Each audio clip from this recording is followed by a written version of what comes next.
রকমারি হলো বাংলাদেশের জনপ্রিয় একটি অনলাইন শপ।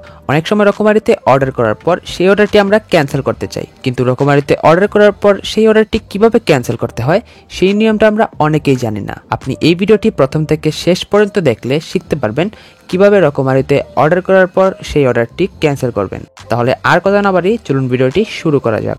অ্যাপটি ওপেন করার পর নিচে দেখতে পারবেন অ্যাকাউন্ট নামে একটি অপশন রয়েছে।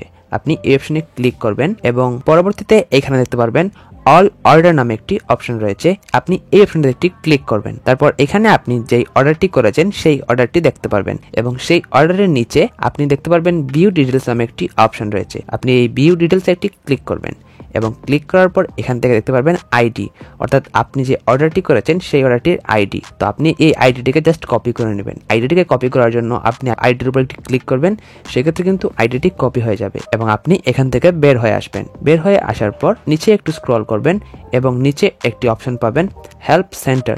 আপনি এই অপশনটিতে ক্লিক করবেন। ক্লিক করার পর আপনাকে এখানে চ্যাট করা যাবে, অর্থাৎ আপনি চাইলে রকমারির হেল্প সেন্টারের লোকেদের সাথে চ্যাট করতে পারবেন। তো চ্যাট করার জন্য আপনি এখানে দেখতে পারবেন কম্পোজ ইউর মেসেজ। আপনি এখানে একটি ক্লিক করবেন এবং ক্লিক করার পর এখানে আপনি বাংলায় অথবা ইংলিশে লিখে দিবেন যে আমি রকমারিতে একটি অর্ডার করেছি এবং সেই অর্ডারটি আমি ক্যান্সেল করতে চাই। এই মেসেজটি তাদেরকে লেখার পর তারা আপনাকে জিজ্ঞাসা করবে যে আপনি অর্ডারটি কেন ক্যান্সেল করতে চাচ্ছেন। তো আপনি তাদেরকে একটি কারণ বলবেন যে আপনি কী কারণে অর্ডারটি ক্যান্সেল করতে চাচ্ছেন এবং কারণটা বলার পর তারা আপনার কাছ থেকে আপনার যে অর্ডারটি করেছেন সেই অর্ডার আইডিটি চাইবে। তো আপনি যে আইডিটি কিছুক্ষণ আগে কপি করলেন সেই আইডিটি এখানে জাস্ট পেস্ট করে দিবেন। পেস্ট করার জন্য আপনি এখান থেকে কম্পোজ ইউর মেসেজে ক্লিক করে একটু চাপ দিয়ে ধরে রাখবেন।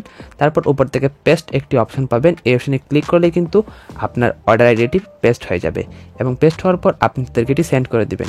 সেন্ড করার পর কিন্তু তারা আপনার অর্ডারটি ক্যান্সেল করে দিবে এবং তারা আপনাকে জানিয়ে দিবে যে আপনার অর্ডারটি ক্যান্সেল করা হয়েছে। এবং ক্যান্সেল হওয়ার পর আপনি এখান থেকে আবারও চলে আসবেন অল অর্ডারে এবং অল অর্ডারে আসার পর এখান থেকে দেখতে পারবেন আপনার অর্ডারটি কিন্তু উপরে ক্যান্সেল নামে একটি অপশন চলে আসবে, অর্থাৎ আপনার অর্ডারটি ক্যান্সেল হয়েছে। এবং ভিডিওটি কাজে আসলে এই ভিডিওতে একটি লাইক দিয়ে চ্যানেলটি সাবস্ক্রাইব করার অনুরোধ রইল।